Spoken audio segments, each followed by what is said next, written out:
Is the cross a payment to an angry God, or is it something far more profound? For centuries, Western theology has relied on the word propitiation to explain what happened on the cross, suggesting that Jesus died to appease the wrath of the Father. But what if that translation misses the mark entirely? Distinguished guests and students of the Scriptures, we gather here to examine one of the most pivotal yet frequently misunderstood terms in the New Testament.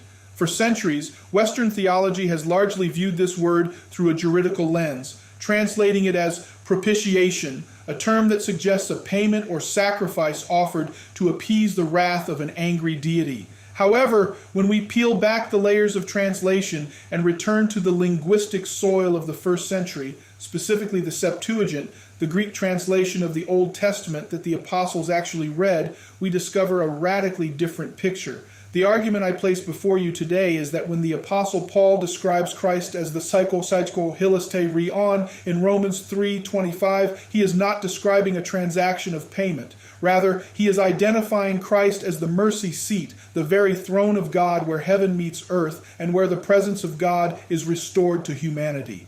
To understand this, we must first look at the linguistic evidence. In secular Greek literature of the time, hilasterion could indeed refer to a votive offering used to buy off a god's anger. However, Biblical Greek is a distinct dialect heavily influenced by Hebrew thought. In the Septuagint, the translators needed a Greek word for the Hebrew kapporet, the golden lid that covered the Ark of the Covenant. This lid was not a place of payment. It was the specific physical location where the high priest sprinkled blood on the Day of Atonement. In over 20 instances in the Septuagint, hilasterion is used to translate kapporet.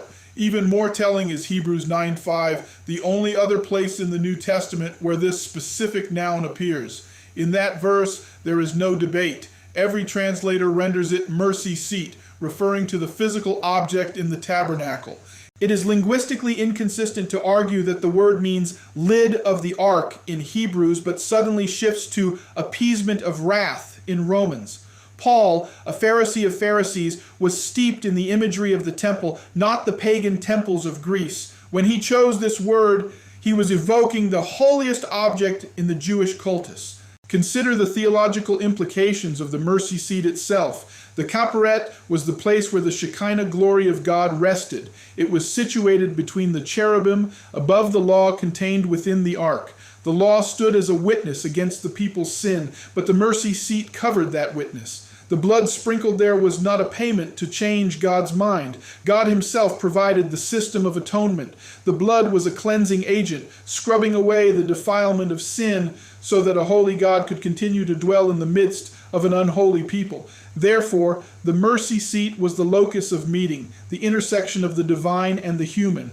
It was the place where God spoke to Moses. To call Jesus the hilasterion is to say that he is now that place. He is the new geography of salvation. We do not need to go to a temple in Jerusalem, we go to Christ. If we interpret hilasterion as propitiation in the sense of a payment to appease wrath, we risk fracturing the Trinity, pitting a loving Jesus against an angry Father who must be bought off. But if we view Christ as the mercy seat, we see a unified Godhead working toward restoration. God set forth Christ as the hilasterion note, the initiative.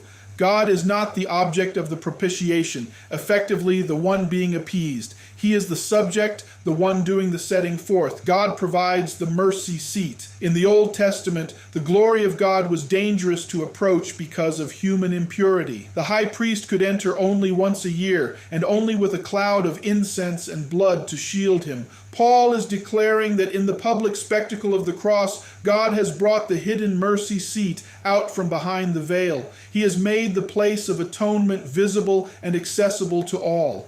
Therefore, let us discard the pagan notion that God requires a payment to love his creation. The cross was not a transaction, it was a coronation and a consecration. Jesus is the true kapporet. He is the covering that stands between our brokenness and the holiness of God, not to hide us, but to cleanse us and allow for communion. In him, the glory of God rests bodily. To approach Jesus is to approach the Holy of Holies, but this time there is no veil to bar our way and no threat of death for the intruder. He is the open mercy seat where the blood of the new covenant speaks a better word than the blood of bulls and goats. Not a word of debt paid, but a word of presence restored.